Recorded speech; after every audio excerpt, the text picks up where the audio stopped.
அஸ்ஸலாமு அலைக்கும் வரஹ்மத்துல்லாஹி வபரகாத்துஹு. அளவற்ற அருளாளனும் நகரற்ற அன்புடையனுமாகிய அல்லாஹுவின் திருப்பெயரால் துவங்குகின்றேன். கற்றுக்கொள்வோம், கடைப்பிடிப்போம். தினமொரு தகவல் எண் 848. தலைப்பு பூமி பந்து, தொடர் 25.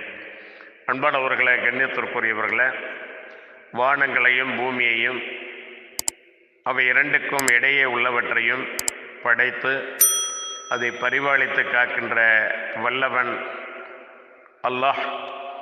நான் தான் இவைகளை படைத்தேன், இவைகளை நிர்வகித்து வருகின்றேன், உங்களையும் படைத்தேன், என்னை மட்டுமே நீங்கள் வணங்க வேண்டும், எனக்கு எதனையும் எவரையும் இணையாக்கிவிடக்கூடாது, அப்படி செய்தால் அது மிகப்பெரிய அநியாயமாகும் என்று பல இடங்களில் கூறுகின்றார். படைத்தவனுடைய பண்புகள், தன்மைகள், ஆற்றல்கள், மகத்துவங்கள், மகோன்னதங்கள், இவைகளை அறிந்து அவனை பயந்து அவனை வணங்கி வாழ வேண்டும். அல்லாஹ் கூறுகின்றான், இன்ன ரப்பக்குமுல்லாஹு அல்லதி ஹலக ஸமாவாதி வல் அர்த ஃபீ சித்ததி அய்யாமின் ஸும்ம ஸ்தவா அலல் அர்ஷி யுதப்பிருல் அம்ர் மா மின் ஷஃபீஇன் இல்லா மின் பஅதி இத்னிஹி ذلكமுல்லாஹு ரப்பக்கும் ஃபஅபுதூஹு அஃபலா ததக்கரூன். நிச்சயமாக உங்கள் இறைவன் அல்லாஹ்வே, அவன் வானங்களையும் பூமியையும் 6 நாட்களில் படைத்தான். பின்னர் தன் ஆட்சியை அரிசின் மீது அமைத்தான். இவை சம்பந்தப்பட்ட அனைத்து காரியங்களையும் அவனே ஒழுங்குபடுத்துகின்றான். அவனுடைய அனுமதிக்கு பின்னரே அன்றி அவனிடம் பரிந்து பேசுபவர் எவருமில்லை. இத்தகைய மாட்சிமை மிக்க அல்லாஹ்வே உங்களை படைத்து பரிபக்குவப்படுத்துபவன். ஆகவே அவனையே வணங்குங்கள். நல்லுணர்ச்சி பெற இவை பற்றி நீங்கள் சிந்திக்க வேண்டாமா? 6வது அத்தியாயத்தின் 3வது வசனத்திலே படைத்தவன் இவ்வாறு கூறுகின்றான்.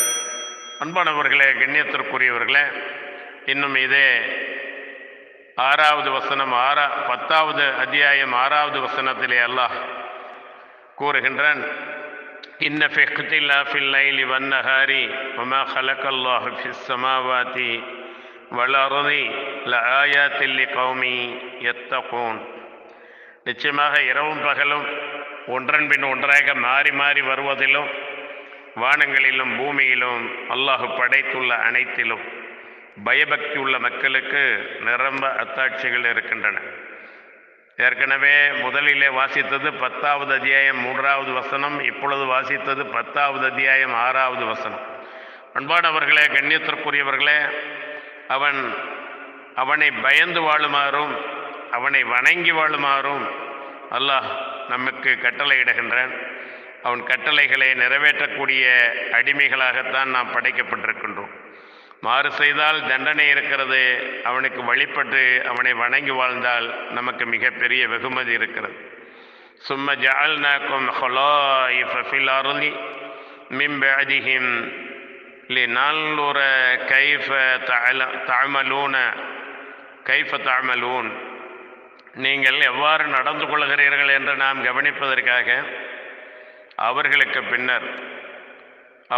பின்னால் பூமியிலே உங்களை நாம் பின் தோன்றல்களாக ஆக்கினோம். 10வது அத்தியாயத்தின் 14வது வசனம்.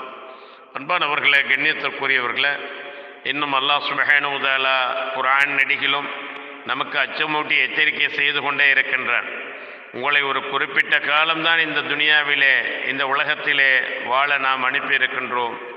நீங்கள் தன்னை மறந்து, தன்னை படைத்தவனை மறந்து தாந்தோன்றித்தனமாக கண்டதே காட்சி கொண்டதே கோலம் என்று உங்களுடைய வாழ்க்கையை அமைத்து கொள்ளாதீர்கள் என்று சொல்லிவிட்டு இன்னும் கூறுகின்றான், வயஅபுதூன மின் தூனில்லாஹி மா லா யதுர்ருஹும் வலா யன்ஃபஉஹும் வயகூலூன ஹாஉலாஇ ஷுஃபஆஉனா இன்தல்லாஹ் குல் அத்துநப்பிஊன அல்லாஹ பிமா லா யஅலமு ஃபிஸ் ஸமாவாதி வலா ஃபில் அர்லி சுப்ஹானஹு வ தஆலா அம்மா யுஷ்ரிகூன்.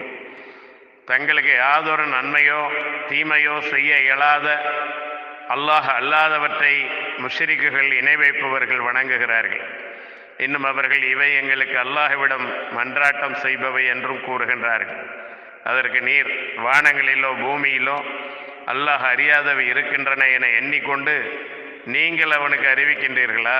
அவன் மிகவும் பரிசுத்தமானவன், அவர்கள் இணை வைப்பவற்றை விட மிகவும் உயர்ந்தவன் என்று இறை தூதரே நீர் கூறும். 10வது அத்தியாயத்தின் 18வது வசனத்திலே அல்லாஹ் இவ்வாறு கூறுகின்றான். அன்பானவர்களே, கண்ணியத்திற்குரியவர்களே, ஒரே ஒருவன் தான் காக்கின்றான், படைக்கின்றான், காக்கின்றான், அழிக்கின்றான் என்பதை உணர்ந்து அவனை மட்டுமே வணங்கக்கூடியவர்களாக நாம் இருக்க வேண்டும். அதன் மூலம் இம்மை மறுமை வெற்றிகளை பெற வேண்டும். அத்தகைய நன்மக்களாக வல்ல இறைவன் நம் அனைவரையும் ஆக்கியருள்வானாக.